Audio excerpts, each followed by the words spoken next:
I've been living overseas for over a decade, and I've witnessed firsthand many people with good intentions struggle to make that transition. Here are 15 pieces of advice that will prepare you to live abroad. Now stick around for the last 3 because they are game changers. The first one is don't be extreme in running away from your country. Be grateful for the resources that you have and think of it as expanding your horizons. You're expanding your spiritual resources. You're expanding your educational resources. You're expanding your environmental resources. You're not leaving and forgetting the abundance of good that you came from. For example, I'm from Florida and we have very lenient homeschooling laws. So I'm able to leverage the homeschooling of my county and of my state to benefit my kids while living abroad. Having some of the resources that I have for as platforms, teachers, and resources are unparalleled. Another thing to consider is that there's no all or nothing.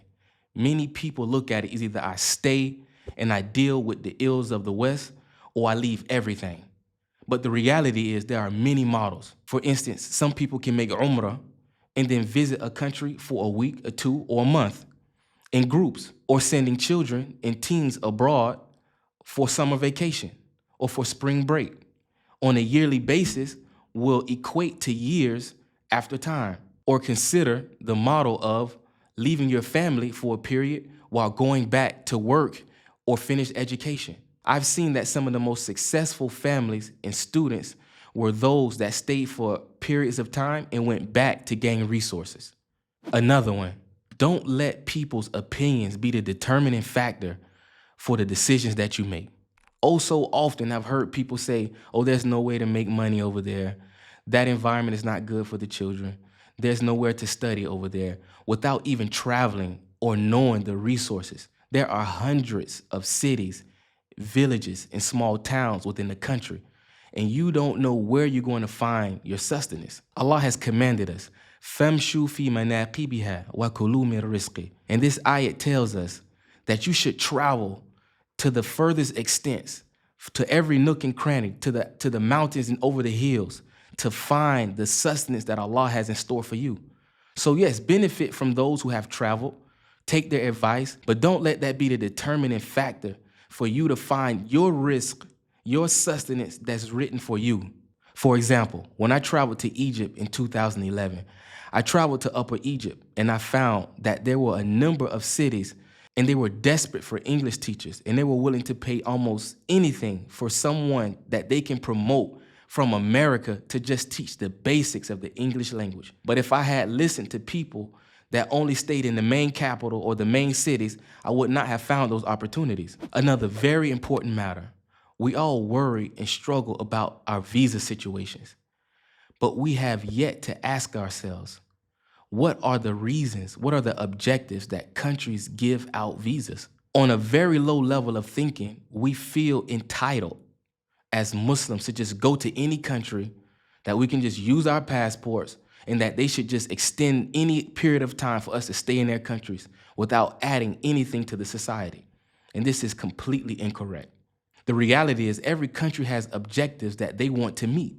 And these objectives are the reasons for why they give their visas. For instance, in Egypt, one of the biggest objectives is for people to come and study under their institutions. So a person who comes and studies under a government institutions, whether it be for medicine or Islamic sciences or whatever field of education, they will find ease in getting a visa. Likewise, from their objectives is exporting. They want people to come to their country, utilize their resources, and export it so that everyone can gain money. So when we come to a country and we don't meet any of the country's objectives and why they issue visas, and we find it hard, why can I get a visa? Why is it so difficult? It's because we don't think on higher levels. So it's important for us, before we come, to think about what objectives can we meet in aiding the Muslim countries and meet their objectives. Now here's an essential one. Consult a lawyer before you leave. I've seen so many times people not finish their marital contracts, not know how to do their business taxes, and not how to preserve their benefits, specifically Social Security. By consulting a lawyer, you put yourself in a situation that you move with knowledge and you take a benefit and you preserve the benefits that you have in your country. Now, in regards to education, it is important to understand that foreign government institutions are accredited.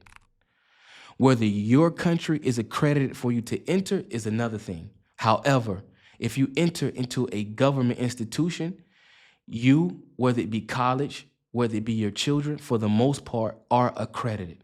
So you can further your education from abroad very easily. I've had friends that have transferred their bachelor's credits to go on into higher studies and finish their master's and doctorate degrees in higher education in colleges in Egypt and in Turkey. Next, another important factor is don't move to a country and be completely heedless of the political climate that's going on. This is what I did. I left in 2011. I traveled to Egypt, and within 3 weeks, the country bursted into mayhem. Me, my ignorant self, not knowing anything about what was going on. I could not have imagined that the country would become unstable and that people were going to act a fool. And this could have easily been avoided if I was advised or knew the basic political climate that was going on at that time. Thinking of making Hijrah, but not sure where to start? Wondering which Muslim country aligns best with your values, your family, your future? Well, look no further. At Make Hijrah, we're here to guide you every step of the way, helping you avoid the frustration, the overwhelming research, and the trial and error that can come with planning a move alone. Our advisors have spent over 20 plus years living in the Muslim world with experience across more than 11 countries. With a 1-hour consultation, you'll receive expert insights tailored to your unique needs. We'll help you to craft a clear Hijrah strategy so you can avoid unnecessary costs and countless hours of solo research. Your journey doesn't have to be overwhelming. Let's make your dream a reality together. Alongside with understanding the political climate, it's very important to understand social structures and constructs. To be honest, you never know where you may go and your skin tone is not welcome. So it's important to understand how people operate socially before you make a commitment to living amongst them. And an important example of that is with children. Often, as an adult, people will have enough sense not to be disrespectful or make certain comments. Maybe their characteristics and mannerisms may tell that they're uncomfortable or that they're racist, but they may not explicitly say that. But when it comes to children, and you may integrate your child into a school, children will not hold back. They will say exactly what's on their mind, whether it be a difference in hair textures, skin colors, or even just the immaturity of your child not being able to master the language. So previously we spoke about consulting a lawyer domestically in your country. Now, it may be equally or even more important to consult a lawyer when you actually make that transition to living abroad. When it comes to making contracts, avoid the pit holes of someone getting over on you. The court system differs from country to country. However, you don't want to come asking foreigners and groups and in WhatsApp groups trying to figure out how should I go about obtaining my documents? How do I get this authenticated? You want to consult a person that this is his job. He specializes in making sure that the documentation is as it should be. Another good example is I had to travel back to America and I never knew that I can do a power of attorney. I never knew that I can do a power of attorney. I have very good, trustworthy friends that are natives to the country that I live in, and I was able to take their documentations and give them limited access to the processes that I need them to do, and I could travel, and they were able to fulfill all of the requirements that was needed. But it was me going to a lawyer that taught me the options. Also with getting married. People travel to a place, find a spouse that they believe is just ideal, they get married Islamically, and then when it's time to do documentations or even down the line when they have children, they realize like, uh-oh, I don't have my documents right. This is a problem. You need to consult with a lawyer before you get married. What are my rights? What will happen with divorce? What is needed in order to get the documentations for my children? Will they be citizens, dual citizens? You need to get all of that taken care of, or at least have the knowledge of that before you make a commitment in a relationship in a foreign country with a foreign law. The $1 million mistake. People come and they look at a property and they say, oh, wow, this is amazing. And it's that cheap. And then come to find out that the neighbors is playing piano. Or they come to find out that it's so far away from the resources that they truly want to benefit from. Or they found out that paying the bills, the electric, the water bills, may be just ridiculous for that specific place. There are numerous factors. You should come, get an Airbnb, scope out the area, make a decision over the course of 2 weeks. Don't let someone force you into a decision that's not suitable for you and your objectives, nor be hasty and just jump into something and then buy all of this furniture and realize like, okay, now I have to take everything that I just got settled with and move it to another place. So take your time, get an Airbnb, move in with someone, or travel before and scope out the area and sign a contract and then come back and get settled. There's numerous ways, but don't be hasty. Take your time. Now, this is not financial advice, but consider having gold and silver bullion. It is very important that you have something to hedge inflation.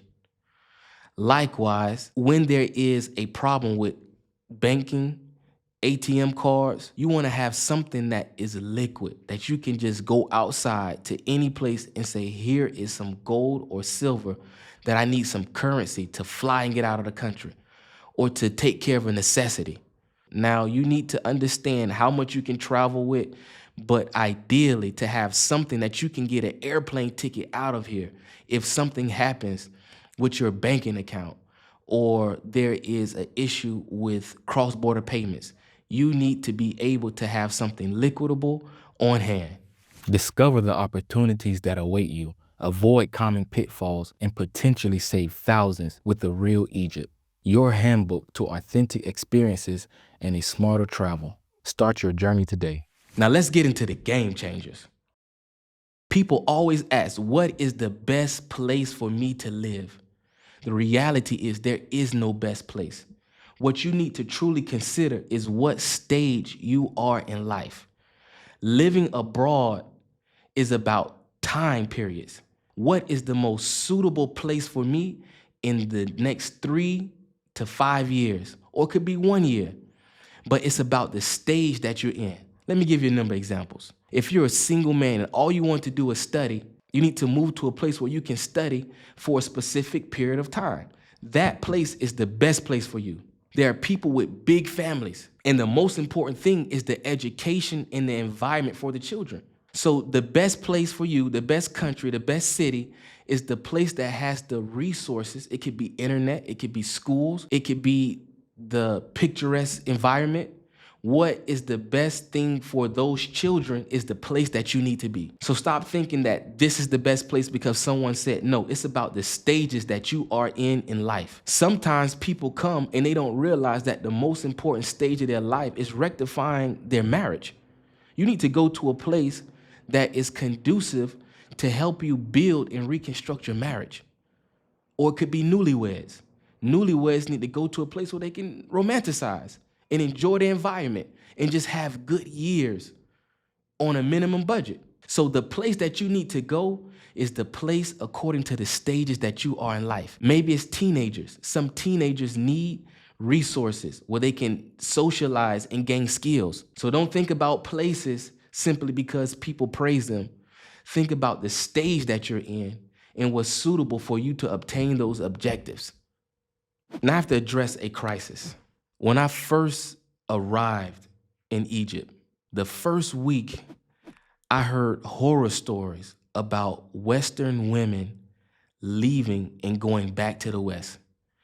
And I was drilled with the Western women are the problem. They left, they went back. They don't want to live with the Muslims.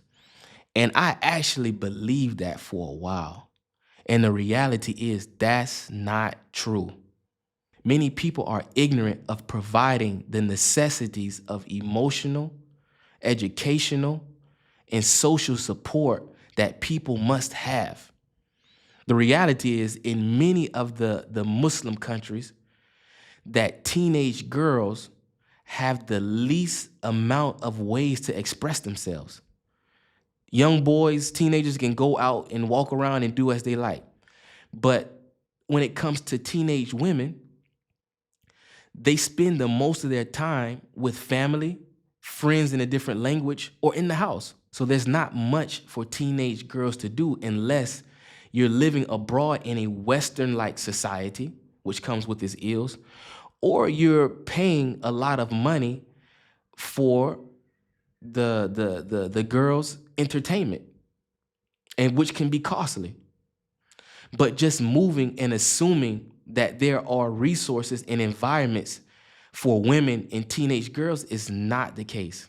I've seen students that live in villages and think that a woman is just supposed to bear the burden of living in a village, not understanding the language, dealing with mosquitoes. And this is oppression from the Islamic legislation, not giving a woman the ability to have emotional, spiritual, and social support is a form of oppression. So what happens is that tension builds up and it builds up. And the family might not know how to express that I'm just not happy. I don't see things the way you see it. And what happens is the first chance the family gets to go back, they're out of there and they may not return. So it requires constant communication and dialogue, trying to draw out the true emotions, to find out how the family members actually feel in your household when you're living abroad. Then closely connected to that is the crisis of teenagers. I had a friend of mine send his teenage son to come live with me. And he was happy learning Arabic, eating good food at the restaurants, able to just be free and go around and exercise. He was enjoying himself. But what plagued him is that his friends had moved on to college, got cars, ended up having their own places, and he felt behind. Our youth will feel a crisis when they get from 16 to 20. This area is a danger zone. When you have foreigners listening to the music that you have prevented them from listening to, when foreigners are glamorizing clothes that you tried to deter your children from wearing, can be difficult and cause a crisis to say, who am I? I know personally young men that integrate into the school system, spoke the language fluently, but they will always be considered as the Americans. So people glamorize and glorify America. So some children actually forgot about America or lived so long that they didn't live as a teenager in America. Now they have thoughts and planning in the back of their head saying, why am I not American? Why am I not living in America? Why don't I have the resources? Why don't I take advantage of the education in America? Why don't I have the clothes in America? I've seen literally at least 5 or 6 families where the young boys were Hafiz al-Quran, and then the next thing I see them in the computer lab with do-rags on their head, listening to entertainment that the parents would not agree with them watching. Not because they were rebellious, because they had a void in them. They wanted to know, what is this America that I've been taken from? How can I actually get that honor? How can I be connected to the place that everybody glorifies? So the reality is you have to find a way to deal with this crisis. And that's being able to keep them engaged and being productive, having a life skill, seeing a career path, not just coming to get an education and live with the Muslims. That will not be sufficient for most male teens. It won't work. So you need to figure it out. Now I can expand on these points for hours, But I think that's sufficient for you to be prepared to make that transition to living abroad.